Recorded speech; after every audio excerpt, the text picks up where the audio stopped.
You know, it's funny. I keep forgetting that I actually have to press go live. You know, I was sitting there in the wait screen, like, where the heck is everybody? But yeah, okay, we are live. No election. Remember the pre-election night, all the drama there where we started like 4 streams. Okay, not happening. All right, we officially know what we're doing. We don't have a Tim Pool situation on our hands. Okay, we can operate a stream, kind of.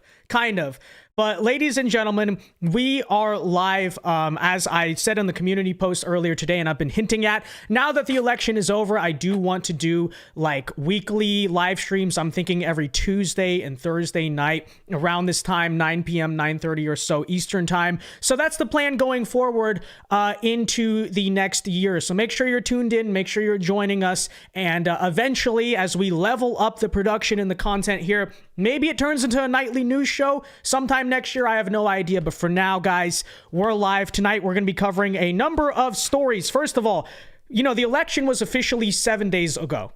So that happened.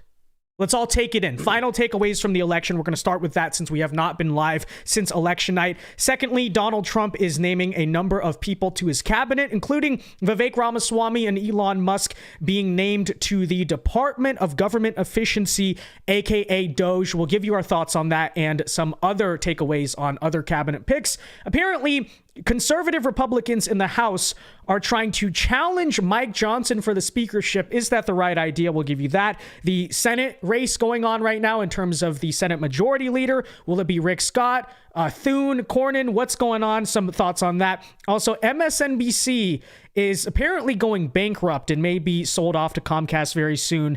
And Penn State denied Trump the ability to sell hot dogs.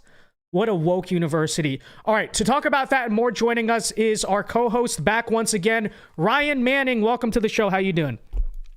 Doing great. How are you? Thanks for having me on. How have you been this week? Because I'll tell you this, you know, when we were live on election night for 10 hours, I was totally fine. I was doing great. I was alive.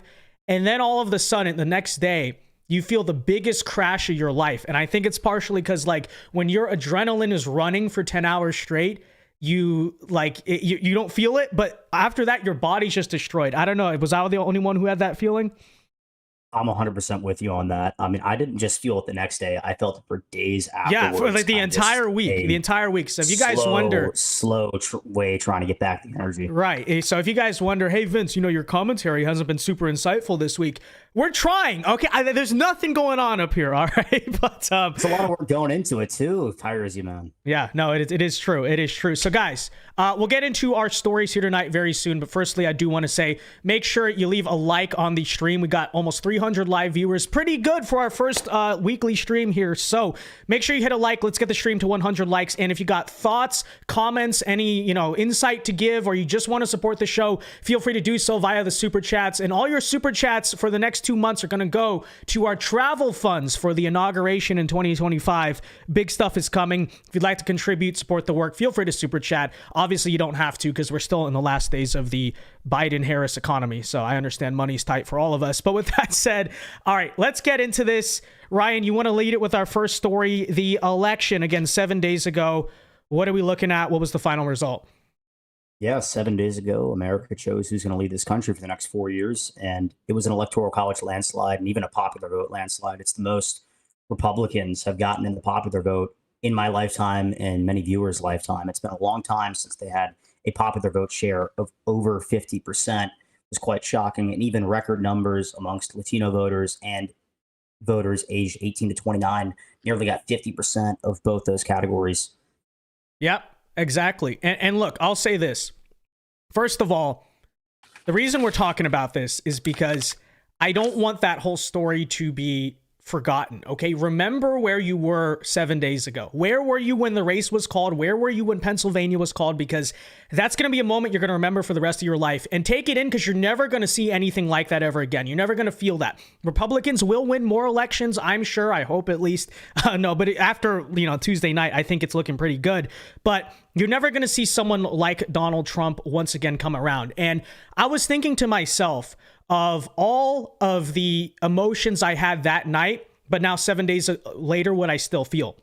And I'll tell you this, obviously, immediately, it was joy. Oh my gosh, we're going to finally fix this country. There was a strong sense of personal vindication and gloating to the liberals, and that's definitely probably going to go for a lot of us all the way into Thanksgiving and Christmas, with the family gatherings there. But you know what has really stuck with me the most, more than anything, of election night is not anything political, not anything electoral, but it's the personal inspiration that I felt like it, and I'm not talking about out here, I'm talking about in here, because it was sort of a reminder. And this is what I want people to not forget about this election. Forget the political, forget the national, think in here. The reminder that like anything is possible and the American dream is alive. And it's true. It's just completely, I remember one of the last slogans that Trump unveiled in his presidential campaign was "Dream big again." And I don't know what it was. When he gave that speech at Madison Square Garden, I remember he gave this very specific line: "America, I'm asking you to dream big again."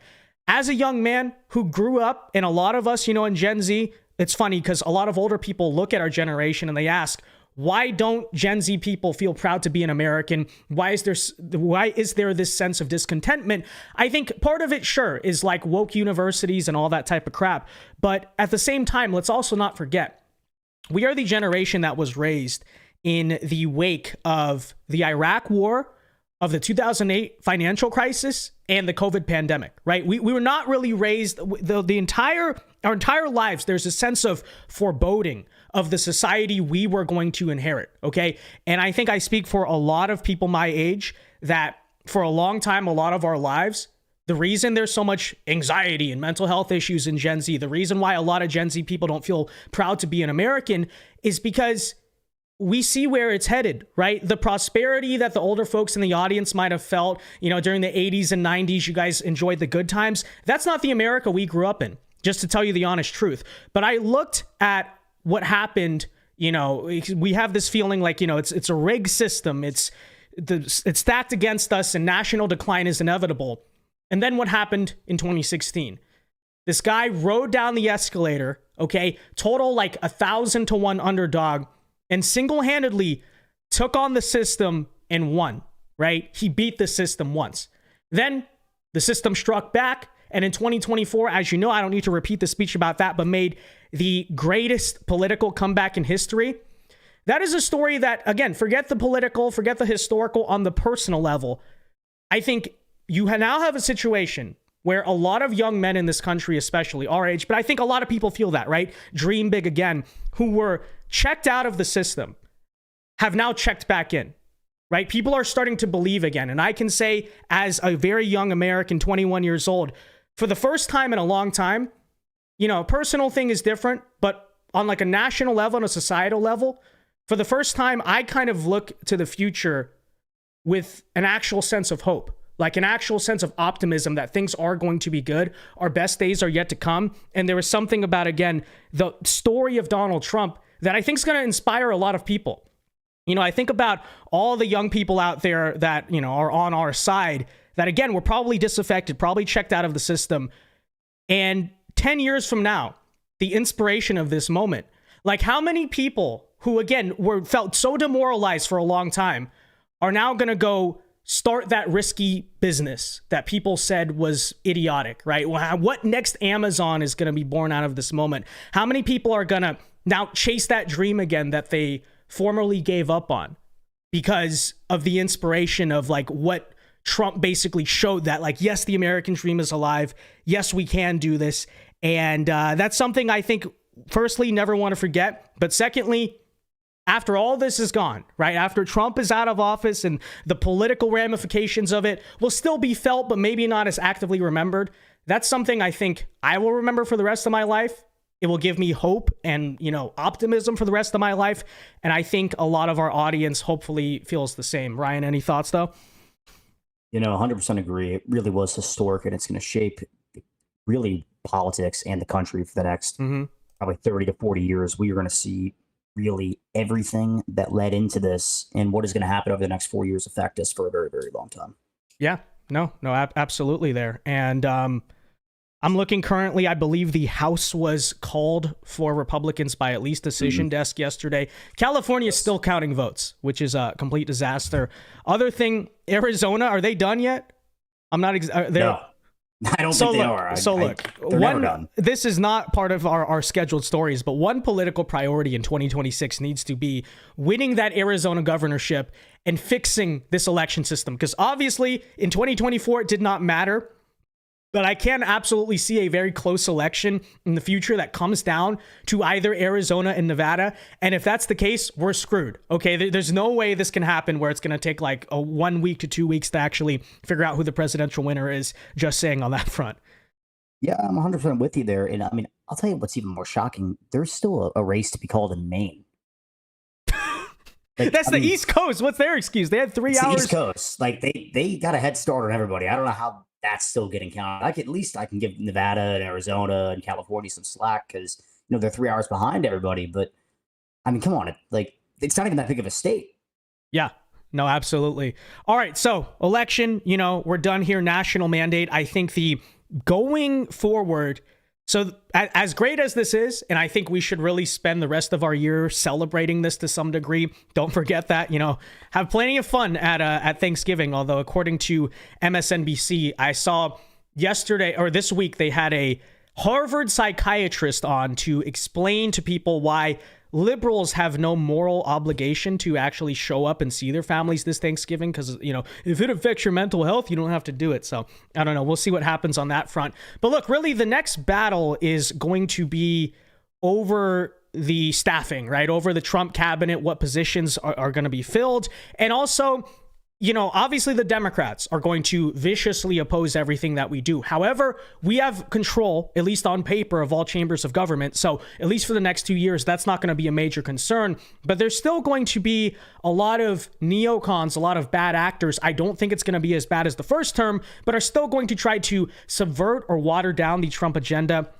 And I don't think that's something that can necessarily be allowed to happen. But that said, transitioning here to our second story of the night. So some of Donald Trump's initial cabinet picks are starting to roll in. And it's important here, by the way, when it comes to Trump's cabinet, I would say, first of all, make sure it actually came from Trump himself, because I saw yesterday CNN and most of the major outlets were reporting that Marco Rubio was going to be the Secretary of State. But I still have not seen, at the time of, last I checked, a actual confirmation there from Donald Trump himself. So we're not sure. Like, it could be one of those deep fakes, similar to how they said Doug Burgum was going to be the VP and then he wasn't. It's very possible Rubio does end up becoming the Secretary of State, but we'll talk about that if it happens. I'm not going to really address that. But of what we know so far, Trump has appointed Susan, and this is all directly from his words, his own mouth, right? Susan Wiles has been named the chief of staff for Trump. She was the top campaign manager. So, just kind of carrying over there because she won the election for Trump. And this is big. A lot of you came to hear about this. Vivek Ramaswamy and Elon Musk have been appointed to the head of the newly formed Department of Governmental Efficiency, codename there, or abbreviation DOGE. Okay, so Elon Musk literally got his way there in all regards. Tom Homan, who was the ICE director under Trump, will be named as the border czar. So they're essentially going to be expanding his role there. Elise Stefanik was named the UN ambassador. Mike Huckabee, the ambassador to Israel. Mike Walls, congressman from Florida, as the director of national security, or national security advisor, I think to be more specific was the term there. And John Ratcliffe as the head of the CIA. We'll talk about the foreign policy front on a second, because I do have some conflicting thoughts there. But first, Ryan, your thoughts on Vivek and Elon heading the DOGE? It's not surprising, but it kind of is, it's actually happening. They actually named it that, though. I think that's the funniest part. Yeah, DOGE, which is just really funny. But I think it's gonna be interesting to see how that turns out. I think it's gonna be good. I think they're both really smart guys, like-minded, business people. They should fill the role of the job itself really well. Mm-hmm. I'm really interested to see how that goes. As far as some of the other picks in Trump's cabinet, Susie Wiles, I think, was a great pick. She did a great job in the Trump campaign. A lot of political consultants credit her big time for Trump's big victory last Tuesday, because she was a great advisor. And what I really liked about her is she stayed in the shadows. She wasn't up front. She wasn't too public with everything. She really didn't make many media appearances either. She did a really good job. Yeah, she didn't even want to speak, remember, during Trump's victory she speech? Wanted no part of the camera, wanted no part of the microphone. And I think that's exactly what somebody for that role needs. Mm-hmm. Yeah. And I'll say on the front of DOGE, first of all, I really do hope, it's funny, Republicans and the Democrats are right to call us hypocrites on this issue, because we always say we want to balance the budget, fix the national debt, be fiscal conservatives, and then we get into office and spend just as much money as the Democrats. And so they're right to call us hypocrites. But I will say, when it comes to, not just the long-term future of the country, but also just bringing down inflation, the short-term, Trump will fix it promise, you got to stop printing so much money. And, that's going to be big. And then on top of that, apparently Trump has also announced he wants to abolish the Department of Education, which I'll be totally honest, I'm okay with, but it's not an issue that fires me up as much as some other conservatives.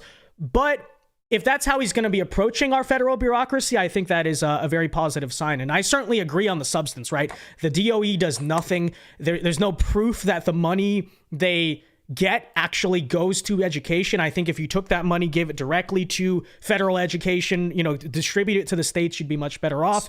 But again, that in itself, not a big deal to me. But if you're going to treat the rest of our government bureaucracy the way you're treating the DOE, then I think that's a good start. Yeah, I mean, people that are upset about that, can they really tell me what exactly the Department of Education does? No. And look, I understand it sounds bad. That's not an right? issue that really gets anybody fired up. I think right. That's not something that I'm, overly passionate about. They probably do great things, but I don't think that's really a top worry of many people, to be honest. Yeah, especially with the state of education in America right now. It's not very good. There's gonna be some Twitter outrage over it, and then people are just not gonna care about it 2 days later. On the front, absolutely.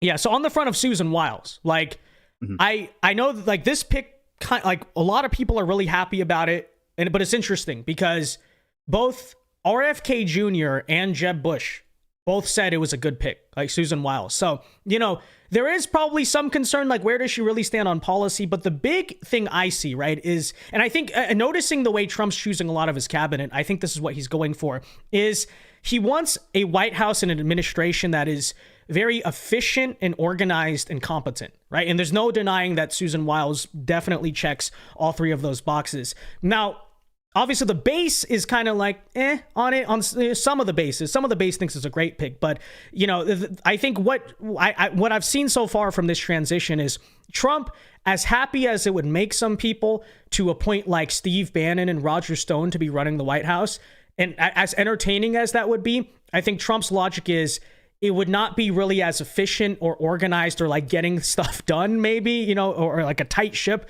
the way it needs to be. So that's on the chief of staff front. I think ultimately the big kind of point of positivity out of her is, from what I heard during the campaign trail, she never really restricted access to Donald Trump. And so if it's your concern that, hey, the neocons are going to get in and infiltrate the administration, very valid concern. I said in the beginning that we need to make sure that doesn't happen. Well, the fact that the MAGA base, the America First people, the more Trump loyalist, I guess, crowd is able to still have access and get in Trump's ear. I think if he's speaking to both neocons and people from our side, we're going to win the argument because our arguments are just better. And I think Trump's natural leanings are already in our direction. It's just important that access is not, restricted. Yeah. And I think another thing to add to Susie Wiles is, the chief of staff, it's not like she's, writing policy or anything. Right. What she's doing is controlling the access to the president, controlling the president's day-to-day schedule. Right. She's really seasoned. She worked on the Reagan campaign back in the 80s. She's been in this game for a very long time. She knows how it works. She served as the chief of staff for John Delaney, the former mayor of Jacksonville back in the 90s, who was a very popular mayor at the time, and even credited for getting Rick Scott to run for governor the first time in Florida, all those years back in, I think, 2009. So she's been in the game for a long time. She knows what she's doing, and it's probably a really good pick if you're Trump, because the last time he was in the office, or the White House, he had a really hard time with that position. Yeah, well, it should be noted, Wiles has been loyal to Trump since the beginning, since 2016. So that definitely is a positive. We'll see what happens there. Now, though, on the actually, one other thing I wanted to note on the domestic policy front, Tom Homan as border czar, fantastic choice. That guy is as tough on immigration as it gets. He's based. Okay, he's incredibly based. Very funny enough, he was actually the author of the immigration portion of Project 2025. So it was always real, liberals. Okay, we fooled you all into thinking it wasn't going to happen. Project 2025 is coming. No, but so that's a great pick. I think domestic policy, I really like what I see. I'll be totally honest with you guys. On the foreign policy staffer front, it's very meh to me. You know, I have some question marks there. Marco Rubio, allegedly reported as the Secretary of State. We don't even have that confirmed yet, so I'm not going to really address that. If he does get chosen, I'll kind of go into more details there. But, you know, I look at someone like Mike Waltz as the national security advisor. I'm just going to say it right there. That guy's a total neocon. Okay. Waltz is someone who still believes we should be in Afghanistan. He said some crazy comment at CPAC back in 2017 along the lines of, you need to prepare for your grandchildren to continue the war on terror. Like, he literally said that. So not really a great pick in my opinion. Stefanik to the UN, I don't care. You know, the UN ambassador is such a meaningless role. But here's the thing to watch is, I think the thing with the first Trump term, and by the way, he's already announced that Mike Pompeo and Nikki Haley will not be joining the administration again, which was good, obviously, is that despite the fact he had a bunch of neocons the first time around also in his foreign policy cabinet, he still didn't go to war, right? Maybe arguably came very close with Iran in 2020, but Tucker Carlson and the base essentially talked him out of that. So that will be the thing to watch, right? We've seen Trump before not be too influenced by characters like John Bolton and others he had around. So maybe there's a reason for that, but that will be something I think to watch, keep an eye on, and be very skeptical about, I guess, to say the least. Ryan, any thoughts?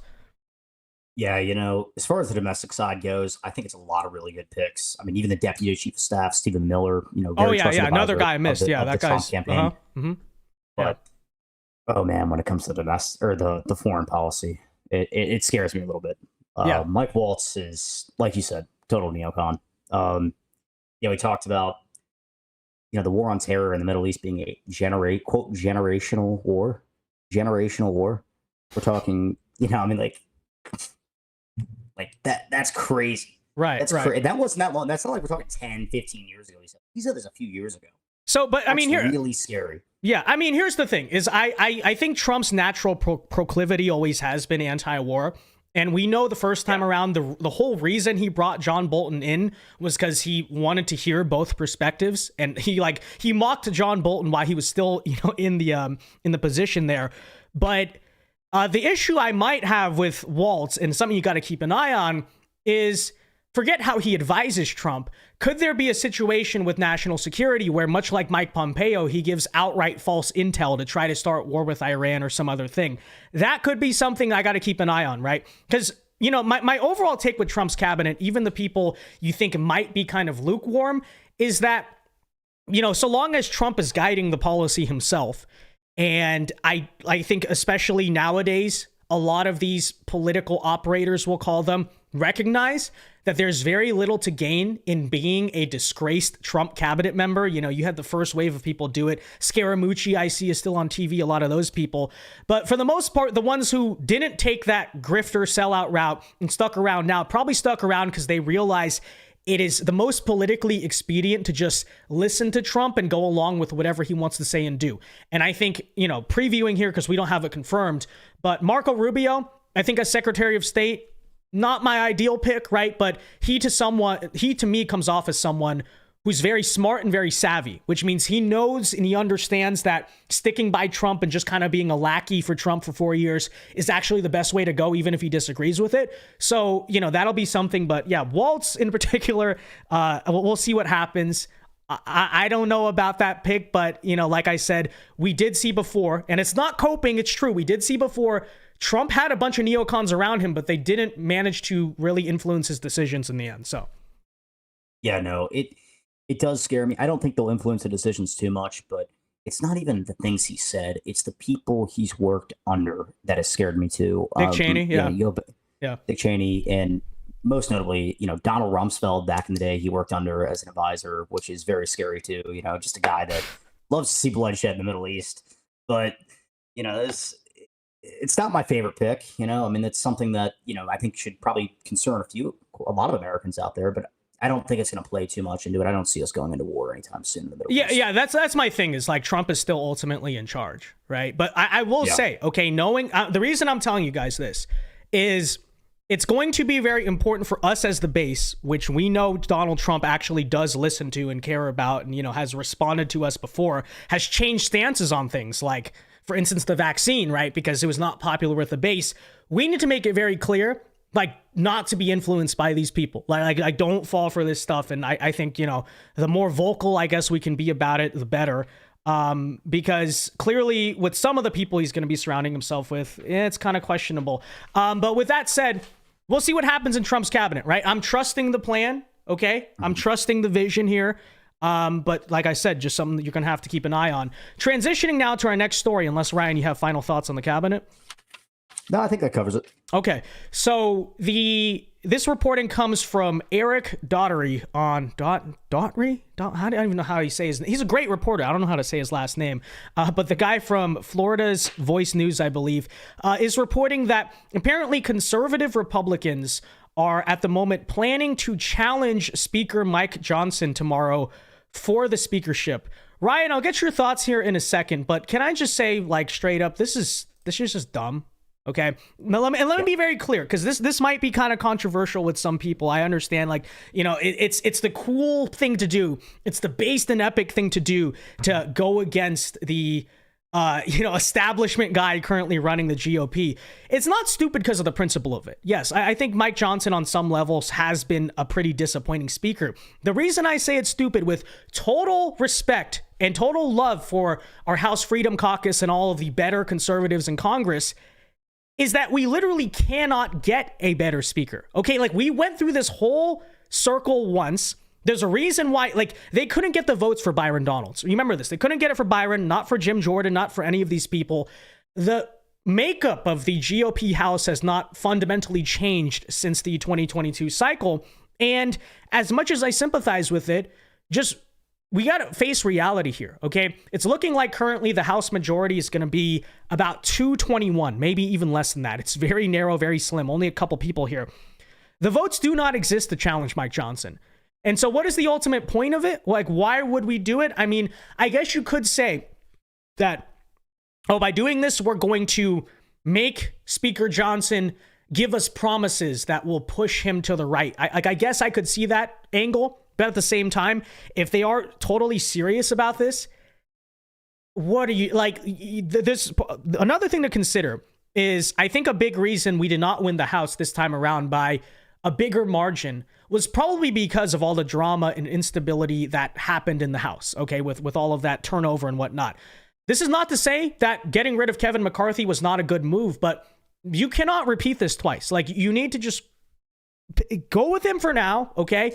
And I think the big upside is that Donald Trump and Mike Johnson are very good supporters of each other, right? Because the way I see Johnson is, he's kind of like a lackey, like sort of a pushover. He'll sort of just do whatever he kind of feels he has to do. That's the perception I've gotten from him. And so, yes, when it came to working with Biden, he gave Biden way too many concessions. That's true. But also when it comes to working for Trump, I don't see him as a guy who's going to really tell Donald Trump no, you know? So if he's the guy, he's there. I say work with him. He's not going to be a Paul Ryan by any means. And then in 2026, if somehow Republicans get like a 20-30 seat majority, if that happens, then we can talk about another speaker. But I think, honestly, it might be kind of a minor waste of time. But Ryan, your thoughts? Such a waste of time, and really disappointing to hear that report. I hope it's not true, but yeah, maybe it's not. Knowing how politics goes, right. I guarantee it is. We do not. I mean, whoever's sparking this, I'm just gonna assume Matt Gaetz or something. Who I'm a big fan of, but Yeah, I just don't think it's a productive use of time, if I'm being totally honest. It's not. I mean, America has just, given the Republican Party the House, the Senate, and the presidency. They've trusted that party at all chambers to lead the country efficiently and effectively and try to bring it back. This is not a good start. This is not a good start. You got to unite and keep going. And I would say to the Freedom Caucus, like, if there are demands you have, of like legitimate demands you have of Johnson, can we get those done behind closed doors? Like, do we really have to make a big public scene out of it? If you want to get Trump on board and make Trump push Johnson to do it, fine. But it's just not necessary in my opinion. But don't air out the dirty laundry, man. I mean, it's just like, we can't be having all this stuff come to the public. It's not good.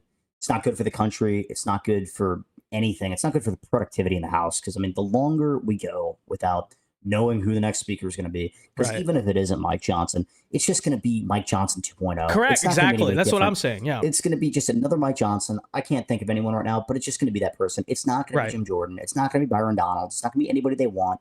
It's just going to end up with another person who they're going to want to oust in a year. Yeah. And look, here's the reality is there is still, I think what this whole debate or this talk, represents is that there's still a gigantic rhino problem within the GOP, especially on the congressional and Senate level. And especially, by the way, like those people that you don't really know the names of, it's because here's the good part compared to 2017 with Paul Ryan is we don't have a Paul Ryan there. And a lot of the very vocal critics of Trump have now left, right? So Mitt Romney's out of office, Liz Cheney's out of office, Adam Kinzinger, Justin Amash, all those people are gone. So that's definitely good. But there's still behind the scenes a lot of people who understand, like I brought up earlier with some of the cabinet picks, understand that it's not politically expedient to oppose Trump, but still kind of oppose Trump behind the scenes. There's still a lot of that in the party. So when it comes to the House and Senate this time, I do think that they're not going to publicly say we're not going to pass a bill on Trump's behalf. But when it comes to private internal discussions like the House Speaker or the Senate Majority Leader, and especially when you have those secret ballots in the Senate, which we'll talk about in a second, you're still going to run into this issue. So if we want to have a conversation about 2026, let's primary a bunch of people out, or, let's try to at least win a big majority in the House so we can get a new speaker.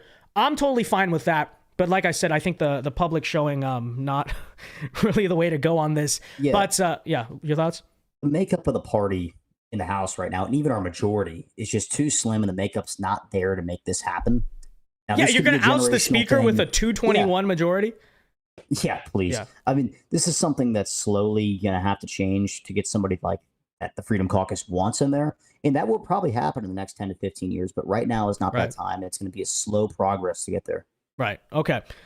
So with that said, let me really quickly catch up on our super chats. And again, guys, if you would like to super chat, support the show, have your comments read on the stream, feel free to do so. But let me get right now to some of these. XJ Cherokee Bear for $2 says, Ryan looks like Chris Maury with the Maury, I think is how you see it. Yeah, Chris Maury with the brain. Chris is the Harry Sisson's best friend there.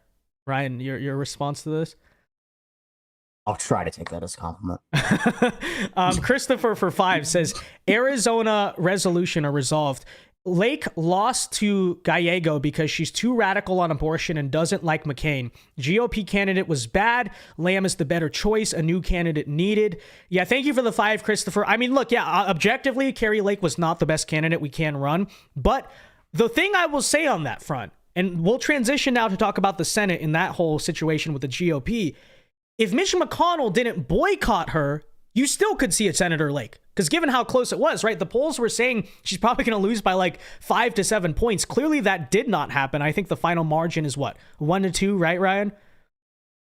Yeah, no, it's tight right now. I think it's sitting at 53. We have 53 seats right there. So honestly, I mean, maybe if $10 million didn't go to Larry Hogan, we'd be looking at a different majority. Right. So look, there's going to be a lot of blame to be placed on Carrie Lake. And yeah, objectively, she was not the strongest candidate, in Arizona. Again, however, though, to blame her entirely and not Mitch McConnell for sabotaging the Senate GOP on his way out as the majority leader, literally the Joe Biden of Republican politics. Like, how Joe was like sabotaging Mitch McConnell doing the exact same thing, arguably worse. I think you need to keep that in mind as well, but I appreciate the super chat and I don't entirely disagree. Christopher for 5 says, I want to go to the inauguration too, but it seems like I can't, but I want you to be able to see Trump take office. You deserve it. Thank you for the 5, Christopher. And I appreciate it. Yeah, we will. I thought to myself, I was going to just stream it and do what we always do. But I was like, you've missed seeing so many historical moments that have happened in the past 4 to 6 years with your own eyes because you were doing content or coverage of it. Why don't you just go see this for yourself and then you can get back to work the next day. But okay, another super chat we have here. Sheeny Beanie for $2 says, what about Pete Hegseth? Actually, that came out as I was preparing the show, so I forgot to name that. Ryan, what was Pete Hegseth appointed to? Was it I'm trying to remember here. I had something to do with national Secretary of Defense, right? Yeah. Yeah. Yeah. Secretary of Defense, which I mean, you know, like really like no comment on it. It's just kind of bizarre, kind of shocked me. It was really surprising. And I support it for the meme. I support it for the meme. I will say. Yeah, absolutely. You know, it seems like a great guy. I'm sure he's going to do a really good job, but kind of surprising to see the guy that, what hosts Fox and Friends is now the Secretary of Defense. Very interesting. Yeah, for sure. Did not see that one coming. All right, so I think we're all caught up here on our super chats. Yeah, we are. Ryan, our next story on the Senate GOP. Yeah, Senate GOP right now, Rick Scott, John Thune, John Cornyn right now in a battle for the Senate Majority Leader. NBC News reporting they called it's Thune's race to lose yesterday. Vince, your thoughts? Yeah, so I don't know much about John Thune. Where does I know he has a neocon name. I mean, let's just be real. John Thune, that guy sounds like he worked for the Bush oil sector or something, but he's not great on the issues as well. I'm assuming, right? Yeah, not the biggest fan. I think he hit it spot on. I don't know a ton about him, but I think he hit it spot on with as far as where he comes from. So look, as we brought up with the Mike Johnson situation, this is the institutional problem we have in the GOP. Okay, like I think the efforts of the House Freedom guys are genuine and noble, but Rick Scott is overwhelmingly supported by like everyone in the base. Okay. RFK Jr. supports Rick Scott for Senate leader. Elon Musk, Tucker Carlson, like literally everyone is in favor of Rick Scott. Rick Scott is also basically the only GOP senator out there right now in the contention for this race that the base actually knows really who he is. I mean, some people know John Cornyn because he's like a total anti-gun grabbing lunatic, but you have all that. And right now, he's in like second or third place to be the majority leader. The overwhelming majority of the base with the potential picks on the table right now, we're all saying we want Rick Scott. And it's looking like this guy Thune, who a lot of us don't even know anything about, is going to be the leader. Again, that is why it's hard to get a new speaker. It's hard to get a new Senate leader because the politicians are all either paid off or bought, or they're just bad. Like they're just not good on the issues. I don't know. And I don't know what to do about it. Frankly, it's just a disappointing situation right now. It really is. And it's so obvious who the choice is. And if it weren't for the secret ballot, we know who the choice would be. Right. 100%.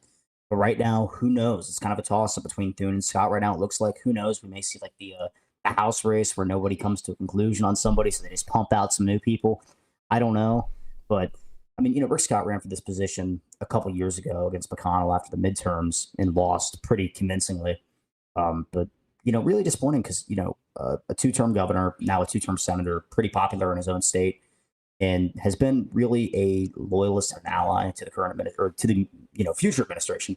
Right. And he would do a great job in that position, I think, especially getting things done effectively. He, really can reach across the aisle. You saw that being done in Florida as his time in governor. He is built for this position.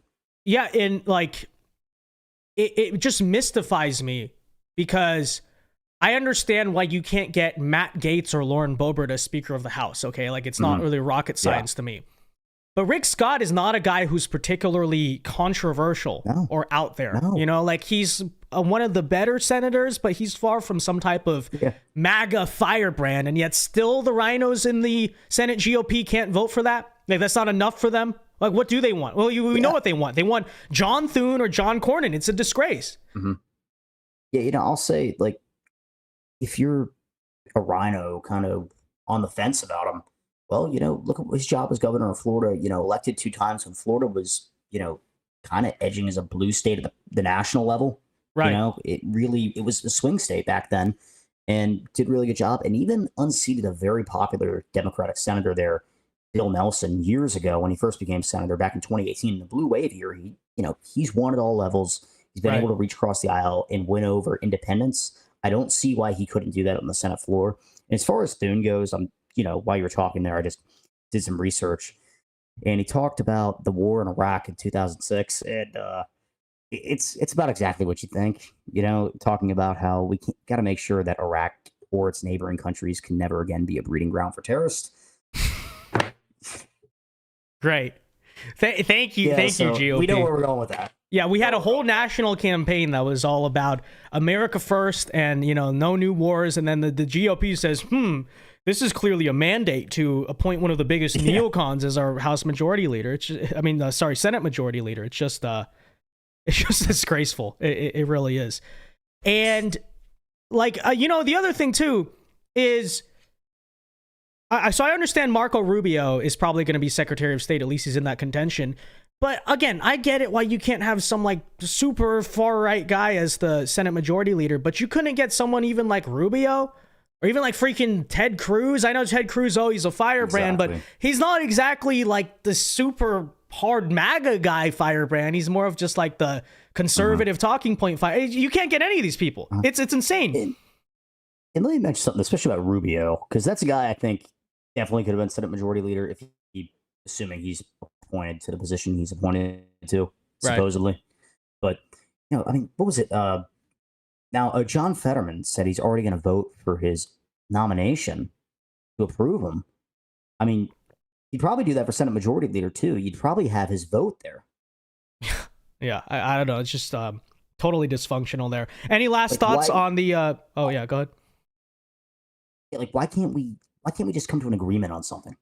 I don't understand why. I don't understand why it's so hard, especially when you have good candidates out there, good people, and it's the constant fighting that kills us. Because the GOP is garbage. And honestly, that's another thing I ask myself, maybe with why Trump is choosing the people he is on the foreign policy front that I'm about, is I don't know. I could totally foresee the possibility where if he appointed Tulsi Gabbard to national defense or something, the Senate wouldn't approve it. At this rate, the GOP Senate would be like, no, we're not accepting your nomination simply because, they want John Thune and John Cornyn as the majority leader. What a disgrace. Last thoughts, though? Yeah. Yeah, no, we just really need to come together and get that vote through. And especially once that majority leader does get put in, you really need to get rid of the secret ballot because that is absolutely ridiculous. Yeah, that's the biggest problem. Yeah, I forgot to even mention that. If this was a public ballot, you would easily get Rick Scott, if not someone better, as majority leader. Absolutely. That secret ballot brings out what is worst about Washington, what is worst about politics, what people hate about it, is that people hiding behind closed doors, not taking accountability for who they voted for, to be Senate Majority Leader. Yep. No, absolutely. Okay, transitioning here to our next story. So we talked about the current situation in our government, right? The Trump cabinet, the Congress, all of that. Let's talk, though. Let's check in because we haven't, really seen what they're doing since the election on the mainstream media. And apparently, it looks like none other than the fine folks at MSNBC may be going bankrupt in 2025, ladies and gentlemen. So, according to Mediaite, this is their reporting, during the election, MSNBC averaged 6 million live viewers, which is pretty good numbers. But apparently since then, guys, they've been hemorrhaging viewers so badly that there are reports that Comcast may be trying to sell off MSNBC altogether. So here are the numbers for you. Again, Tuesday night, they were averaging 6 million live viewers. That's a lot. That's very good for them. On Thursday night, by the time the election was over, MSNBC during prime time was only averaging 596,000 live viewers and CNN only 419,000, which if you want comparison to Fox, I think their number was like 700 or 800K during that same time slot. So mainstream media here completely just falling off. Okay, like I said, there's a lot of reporting out there. Comcast may be trying to sell off the network altogether. And I can't imagine why. Ryan, why do you think this is happening? People are fed up with BS, man. People are fed up with all the crap and all the spin that's put on it for the past 8 years, really. It's really come alive. And it's a dying industry, really. Nobody is turning on the news at night, watching on their couch. Yeah, they may be going on Twitter and reading the tweets that those companies put out or reading their newsletter they send out through email, whatever it may be. But nobody's watching mainstream media, cable news anymore. It is a dying breed. And just to note on that, when they do sell, whoever they sell to, it'd be really funny. Somebody like Elon Musk or buys MSNBC. Of that nature, just buys MSNBC. I mean, the freak out that would cause. Yeah, and other things to note here. It's not just MSNBC that's feeling the post-election squeeze right now. Apparently, CNN has once again announced massive layoffs, which may even affect some of the on-camera talent. And they're looking at people. I know Chris Wallace will not be renewing his contract. So that is one guy already canned off the network, literally because it seems they can't even afford to pay him. So this is crazy. But looking at some of those current contracts, I mean, they have Anderson Cooper making $20 million a year, which is ridiculous. Okay, like he's a very famous guy, but still $20 million for, again, a dying industry that is entirely propped up by the advertising of big pharma. Like, that's the only reason those channels even stay afloat, right? Caitlin Collins apparently is making $3 million a year. Jake Tapper, I think they say, is making 6 or 7. So it's gonna be an interesting time, to say the least. But here's the thing, especially with MSNBC. It's like, yeah, part of it is it's been dying for some time. Cable news, it's a older format, but there's still a lot of baby boomers in this country. I think what really happened is two things. First of all, after the election, people are demoralized on the losing side. That's natural. I think they'll check back in. But to some degree, you also have to ask yourself, how many people who are Democrats, who are like loyal viewers of CNN or MSNBC, because David Pakman, by the way, did a whole video crying about the same thing, and he's an internet figure, so it's not just an age thing here, feel so misled, right? Because they were strung up all this, we'll call it propaganda during the election cycle, and then even after the election, the first reaction of MSNBC was what? It was not to take accountability for themselves. It was not to reflect on why Kamala Harris lost the election so badly and embarrassingly. It was to, Joy Reid literally said that Kamala Harris ran a flawless campaign.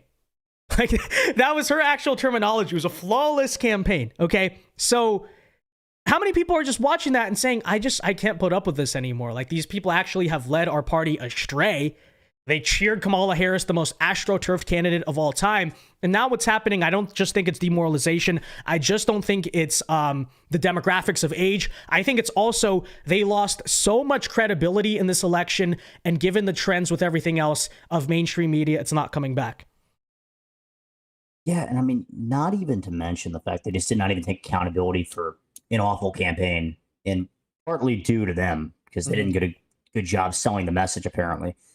First thing they did was just blame a big part of their viewership of the demographics. You know what I mean? Like, they just like, I think Joy Reid said that Latino men were cozying up to white supremacy, and she said it's a big problem. That's why. Yeah. Like, you're telling me that whatever people of that demographic that they go after were watching aren't going to be like, screw this crap, I'm turning this off and going to watch somebody else that's going to represent my views or tell me the news. And that's why a lot of people are shifting away from these mainstream media channels. I mean, you're seeing on the liberal side, TYT sort of side, Daily Wire, channels like this, they're getting bigger and bigger because people are sick of getting their news from mainstream media. Yeah. Yeah. And like, ultimately, guys, we are the media now. I mean, that's the truth. Okay. What we're doing is, on many levels, a direct competitor to cable news. And it's like, look, I don't really wish for like the downfall actively of anyone, but let's just be real. Okay. Cable news, the day that is a dead format in American politics is going to be a good day, like for everyone, for the left, for the right. The conversation's going to be much better, number one. Number two, these are the same people who have spent how long trying to censor independent media, stop the rise of it. There's a reason why they do all these segments about the misinformation on the internet. Remember, they tried to get Joe Rogan taken off of Spotify, and then 4 years later, they're begging him to interview Kamala Harris. Like, this is the type of stuff they've engaged in. And it's hilarious, I guess, just to see the shoe on the other foot. But all right, moving on here. Final story of the night. Ryan, we have a fun one, don't we? Oh, yeah, this is fun. Total Pro Sports reporting that Donald Trump had planned to buy hot dogs for everybody at the Penn State game a few weeks ago. Penn State would not allow him to do that, so he decided not to attend the games. Very interesting, because they get upset when Trump tries to buy hot dogs. That's why they lost, by the way. That is why they lost, because they are woke. The woke mind virus took over Penn State, and on 4th and goal, they couldn't get in, okay? Maybe if you were a real alpha male American patriot, you would have beaten Ohio State finally. I'm just saying. Yeah. And I mean, they're upset with, trying to buy hot dogs, but, Jerry Sandusky was throwing hot dogs around there. They didn't have any problem with it. True. Yeah, true. All right. With that, really quiet. yeah, yeah. I mean, I don't even understand it either, because it's like, they let Tim Walz go to the Michigan game and just flail around like an idiot. Oh, by the way, I wonder how that guy is doing right now. Did you guys see? Apparently, he was used to, by the way. Yeah. Well, I mean, I've heard people on the left say that, like, they should have used Tim Walz more.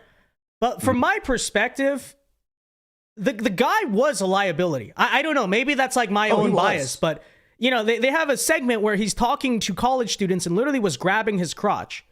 Like all the jokes about him, and then he's just doing that, just kicking on stage. The VP debate was a disaster. He went out and said, "Oh, I'm a knucklehead, and that's why I pathologically lie." Like, in retrospect, I think Josh Shapiro should have just been the pick, okay? Because you saw in the election, Kamala did not win back the Palestine vote. Okay, Dearborn, Michigan. Jill Stein was the top candidate, and Kamala came in third place behind Donald Trump. So was it really worth it? I don't know, No, it wasn't. And I saw even a report, I don't know if it was true or not, but Shapiro rejected the offer. That's possible, though. That is possible, because he thought it was losing. Yeah. Maybe he thought the whole thing was toast. He wanted to, keep his political future intact. Uh-huh. I mean, gosh, Tim Walz just really poorly used, but honestly, you probably couldn't have used him effectively. He turned out to be a really bad pick for them. I mean, like, just awful. Like, everything that they kind of built the foundation on, like, what he was going to sell. Yeah. Kind of just turned out to be, like, just totally flawed. Everything was flawed about him. Like, a lot of it was lies and stuff. It just was awful. He was a football coach, then he was an assistant, then he was a volunteer. That he had a DUI, I was kicked off the team, and then it's like, oh my gosh, it just never ended for him. And I almost want to feel bad for the guy, but you can't. It was just bad. It was just bad all around. And instead they said he's putting him on like a Busing with the Boys Barstool podcast or something to do the football knowledge. They put him on like a live stream eating Jewish food and talking about Israel and stuff. It was very odd. After choosing him to like try to court the Israel boycott vote, yeah. No, it made absolutely no sense. But I think it also shows, here's the thing. If the Democrats are smart, they're going to take this election as a reason why you can't be more scared of the far left than you are of the middle. Okay? Because clearly, like, look what happened. They choose Tim Walz, who's very progressive and not as divisive on the Israel stuff as Josh Shapiro was, and also not Jewish. Okay? And did it work for you? No. It did not work for you, right? Because as it turns out, like, the people's problem, I don't think people like in the center really care that much about Israel, Gaza, or like what stance you take on it. But, there's definitely like this factionalism in the Democrat Party where you have like the far social left that embraces more of those things than in the middle. Well, clearly, the reality is the majority of the country, as in like 95%, do not like the woke. Like they do not like that faction of the social left, but you have such a small minority of people literally controlling every decision that you make, and every time they do that, they're going to keep losing, right? This election was a rejection of many things, but that is definitely one of them. Even a place like California, okay, George, but before people say, oh, but you got to win over the deep blue cities, George Gascon, who is the DA there, he's a Soros DA, like by the book, just total anarchist, lets everyone out. He lost re-election by like 30 points. I believe even the mayor up in San Francisco was unseated by the wokest of Democrat voters that you can get. Like, San Francisco is the most liberal city in this country, especially in terms of their values. But even they said we don't like the crime anymore. So if you're a smart Democrat, you have to probably make a political calculus that like the votes of this very small group of lunatics, which we might not win anyway, because Kamala Harris learned that with the Palestine people. Oh, can't choose Shapiro because he's too Zionist, and then you still don't win the Palestine people, right? A smart candidate in the future, like I said, will make the calculus that it's not worth it, and we need to just like actually try to win the middle. But I don't know how smart the Democrats are, so maybe we shouldn't tell them. Also, to add to that, just being the political science side of things, you can often, visuals is a big part of politics. Mm-hmm. You can just, no shot at Tim Walz here, but he didn't look like a vice president. No.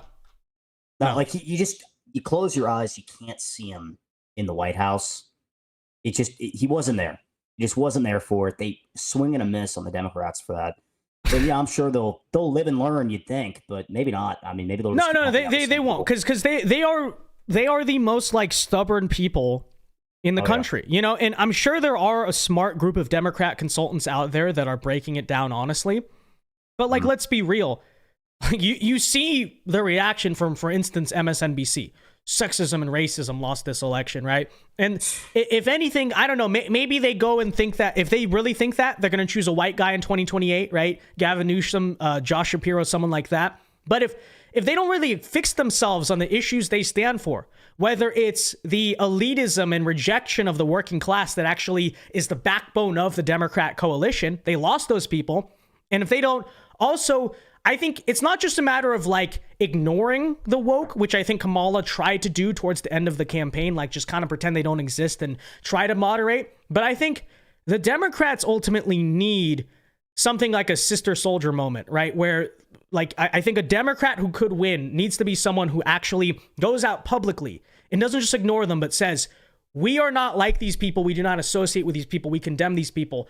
But I don't think the Democrats are going to do that.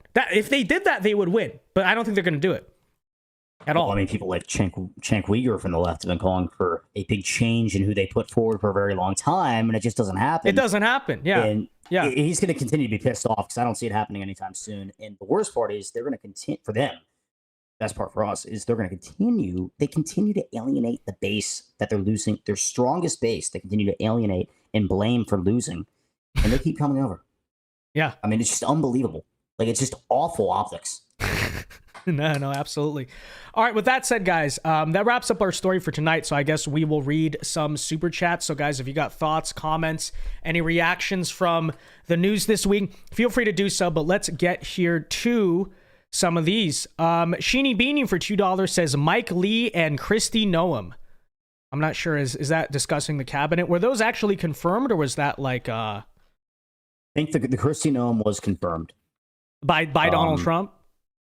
I believe before I came on the air, I saw he did confirm her for Department of Homeland Security. I don't know the thinking behind that, but I've heard it's to get her out of the governorship in South Dakota, which I guess I do understand the logic, you know, to some degree on that. Is that confirmed? What, the actual one? Yeah. Let me check real quick. But anyways, in the meantime, let's see the rest of our chat. And I'll read some of our regular chats here too. Nobody cares says no, he didn't confirm it. That's what I thought, right? Because so the theory right now is some of these picks that are not actually confirmed by Trump, it's like, and I don't know if this is true, like this is sort of like conspiracy minded, but at the same time I could see it, is the Trump team knows they have a leaker within their ranks and they were feeding them false picks to identify who the leaker was. So I don't know. Nobody cares says no, show me the letter from Trump that says so. Yeah, that's been my standard too. If I don't see it, I'm not going to run with it. That's why I did not extensively really discuss like Marco Rubio as a pick, because again, just not really sure there. CNN is reporting they actually have comments from Trump discussing the picks. I believe, I don't see the actual statement, but CNN's reporting that he selected her, and there's quotes from Donald Trump on the selection, his thought process behind it. But that was the same thing on the Marco Rubio front. So honestly, who knows? Honestly, who knows? I would say there's I'm not going to ignore the reporting altogether, but to me, unless Trump says it publicly, it's not confirmed, you know, is what I'll say. So what I'll say. Yeah, actually, the Trump Vance team, transition team, did put out a letter tonight. Well, they did. Kristi Noem 2 hours ago tweeted out that I'm honored and humbled by President Donald J. Trump has selected me to be the Secretary of Homeland Security.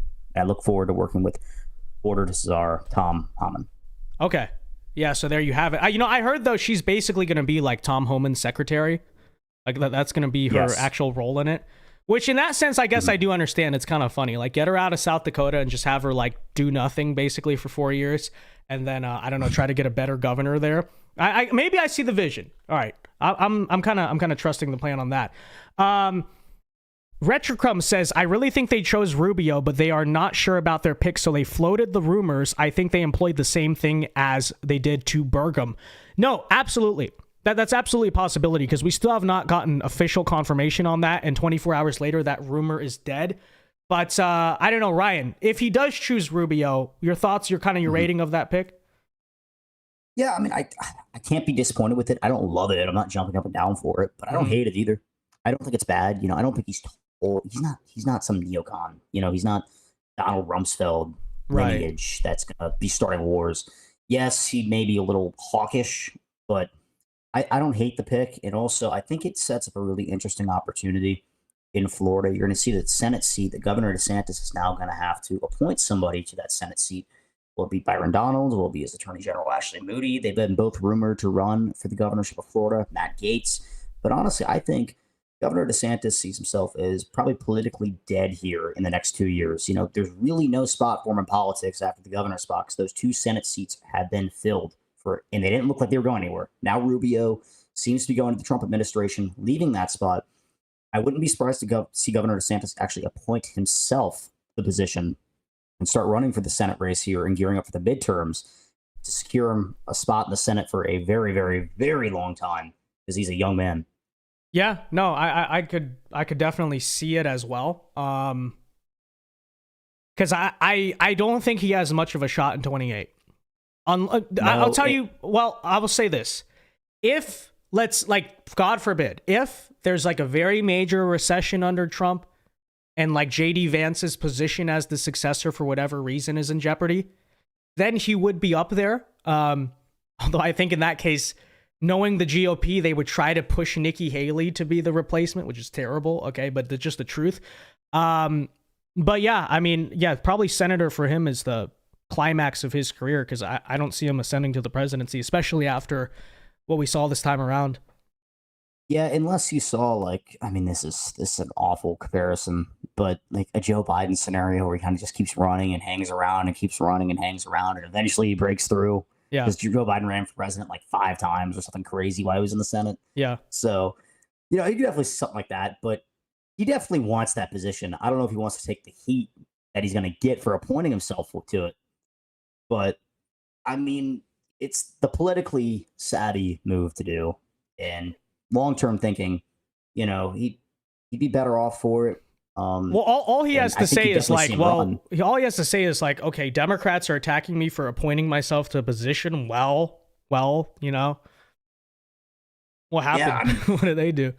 All the qualifications for the appointment are: do you think it's the best available candidate? And if he thinks himself's the best candidate, then he can't appoint himself to that. I mean, it just is a thing. I mean, then you could see Byron Donalds or Ashley Moody compete for that governorship job, or you could just see him appoint one of them if he really doesn't want a future in politics. But he's so young, he definitely wants to stick around. Now, maybe he'll sit out and wait for something, maybe an attorney general spot down the road or something in a White House. But I think he wants to stay involved because he's so young, and you definitely see he could run in 10 years and he'd still be considered a young president. Yeah, no, that is true. All right, last call for super chats, guys. But really quickly, my quick thing on Marco Rubio, because I see some people in chat, so here's the thing. All right, so let's be totally fair to him.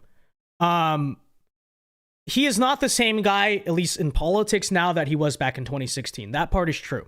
I saw him just on TV last week talking about how America has to basically stop funding all these foreign nations and get out of the Ukraine war and all this stuff. He kind of gets it. He has sort of actually embraced that kind of Trumpian populist messaging. He's also said, even 4 years ago, he said the GOP has become the party of the working class, etc. So in that regard, I think he does have instincts where he understands where the party is now. So that's the upside of Rubio. And apparently also during the first term, I didn't know this, Red Eagle Politics was writing about this, that he actually talked Trump out of a foreign intervention in Venezuela, which I never really knew that or remember that, but that's very interesting. So that's the upside of him. I don't think he's like a Mike Pompeo, Nikki Haley neocon, but at the same time, yes, the concern is what everyone is thinking, right? Is that the guy might be a little squishy, maybe even a little sneaky, subversive, whatever. That is a possibility. My take on why I'm okay with the pick, not thrilled, but okay, is like I brought up earlier, I think Rubio, judging by the way he's treated politics since 2016, he could have had the option to go the Jeb Bush route or the Chris Christie route. Instead, he didn't. I think at the very least, the one aspect that will keep him in line with Trump or whatever Trump wants is he's smart and politically savvy enough to understand there's nothing to be gained from being disgraced or pushed out of the Trump administration, right? I think he's basically going to sit there, put his head down, do whatever Trump wants, and then that way his political career stays alive. Like that's why I look at the Rubio pick and I say, I think it'll be okay. Not the ideal choice, but it'll be okay. But that's sort of, I guess, like the playing devil's advocate side of it, because I do understand why the base, he's very popular to dunk on, in the base for sure. Little Marco, right? Little Marco. Dollar for $2 says Eric Trump appointment to the Senate. Thank you for the $2. What state is Eric Trump residing in? Is it North Carolina or is it a different place? I mean, I knew it used to be North Carolina because I remember there was rumors back in 2022 about Laura Trump running for that North Carolina seat. I mean, maybe they changed residency since then. Yeah, I'm not sure, but that would be bizarre. I don't see that happening. Honestly, it'd be very interesting if it happened, but I think if it's not DeSantis appointing himself, it's either somebody that's going to go in and just be a total lame duck for 2 years because they just are going to pledge not to run, or it's going to be somebody that DeSantis sees a future in, like Tim Scott. I mean, not Tim, excuse me. Byron Donalds, different bald black guy. Yeah. Not Tim Scott. Byron Donalds or an Ashley Moody or some other congressman in Florida that he sees a future in. Miss Riss says, how is Vivek not going to be the press secretary? What a big miss for Trump. Well, in total fairness, I mean, Vivek is going to be heading the Department of Governmental Efficiency, which I don't know what that is really going to do or look like. But I think Vivek, you do want him to be governing or overseeing policy in some regard. The press secretary doesn't have any actual job that affects it. It's just basically, who's the best spokesperson, like TV stuff, talking to the press. But that's the full scope of what their job is. So I think in that case, you just promote one of your current spokesperson, right? Like someone who is a spokesperson for the campaign or maybe in right-wing media. But, I'd happily do it. Just saying, Donald, no. But not really the best. I think Vivek can do better at this point. Initially, when he came along, I was like, that guy is a fantastic press secretary because he just speaks very well. But now I think he can do a lot better than that, to be totally honest. Yeah, I think he has a different role in this story. I think he's got a much larger role in play for him farther down the road. But putting him in something smaller right now, like what he's going into, what is the DOGE? The DOGE. I think that will really propel him towards having a big role in, the party itself farther down the road, maybe the next 10 years, but you'll see he's not finished. Yeah. Miss Riz says, yeah, but the way he conveys messages is amazing. Well, it seems to me that the DOGE department is going to be a very publicity focused agency because you have Elon Musk and Vivek Ramaswamy in charge of it. So I don't think his days on the camera are done. I mean, I remember Peter Navarro used to go on cable news all the time to talk about the Trump economic plan. So I don't think that his role as being a spokesperson indirectly for Trump will stop being in the cabinet. A lot of cabinet members were more public. Secretary of State is on TV a lot, people like that. Adam says Alex Jones press secretary needs to happen. I think in Trump's lame duck period before he leaves office, he should just do that. Like for 2 weeks. No consequences. Yeah, no consequences. The election's over. Alex Jones as the press secretary. Yes. That'd be really interesting. I mean, he's closing doors here at the his station, so unfortunate. He's open for Prayers work. To Alex Jones. Yeah, he is open for work though. No, that is true. That is true. He's like, we'll be back soon, and he shows up in the White House. That would be that would be hilarious. That would be hilarious. So he tweeted out he accepted the position for that. He did? Fantastic. So. Somebody sent it to me. We're going to do it. No, you know where we need Alex Jones alongside RFK Jr. and whatever, cleaning up the food and drugs thing to do. Gosh. Could you imagine? Dude, they would be so mad. Their voices together would be incredible. Yeah. That's true. I mean, just the Alex Jones and RFK poisoning the water. Oh my gosh, it'd be incredible. They need the in some way the abbreviation needs to be like frog or something like that, like the Well, I mean, Yeah. RFK backed that claim. Yeah. No. I mean, I'm just saying. That claim. You look into it. There's some very interesting aspects of it. Okay. Just saying. They're more similar than you think. All right, last few questions here. Do you see Vivek running for Ohio governor in 2026? It would seem that way, right? Or maybe the Senate seat. But actually, he's probably not going to be appointed to the Senate seat now because he has a cabinet position. But yeah, he could do the cabinet thing for probably 2 years and then run. Ryan, your thoughts on that? Yeah, no, that's definitely a possibility. I don't see him as a congressman. I think Senate would be his gig. Yeah. But governorship would be a great gig too if he wants to take on that role. That's a way different role than senator. A lot of responsibility there. Yeah, being the governor is a great prep for being the president because it is a very similar job, just at a much smaller level. You got to work with, right, Congress and the Senate. You got to manage crises. Be a great role for him if he really does plan on running for president again. And what is Mike DeWine the governor there, right? Yeah. Yeah, so he's going to be termed out, and he's going to be termed out. He's going to be termed out, and he probably wouldn't endorse Vivek, but I definitely think he'd run if he really wanted it. But maybe he'll just want to stay in the administration and ride it out and see where things are at in 4 years. Yeah, but I think that senators don't really do anything, right? They talk a lot, they don't do anything. So they vote. I see Vivek sometimes. I think of Vivek as a guy who likes to be in charge. He's an alpha, he's a one. I think governorship would be a lot better for him. And I think we need good, solid GOP governors. And we need to start building that institutionally. Yeah. You have DeSantis, obviously, was kind of the spearhead of that. Greg Abbott in Texas is okay. He's gotten better still. But, the hope was in 2022 and 2024, by the way, we would get some solid governors, Kerry Lake in Arizona. Mark Robinson, what a train wreck that ended up being. But we need to start. We need to start building this institutionally. So I would rather have Vivek actually run for governor. So that way we'll say building a federation of red states. So that way we're kind of united, I guess, statewide on that front. If federal politics ever goes super wrong, just saying, it's good to have that. It's good to have that. Good governors are the backbone of America. Yep. All right. With that said, guys, let me check, make sure we got no last few super chats here. Okay, we're all caught up. All right, with that said, that'll wrap up tonight's stream. We're going to be doing this, like I said, every about Tuesday and Thursday around 9 p.m. Eastern time. That's the current plan. We'll give you the weekly news, all the rundown. So be sure to join us. And thanks to everyone who tuned in tonight. Maybe eventually we'll get a panel or something. Who knows? But for now, guys, make sure you leave a like on the stream before you go. And Ryan, any last thoughts?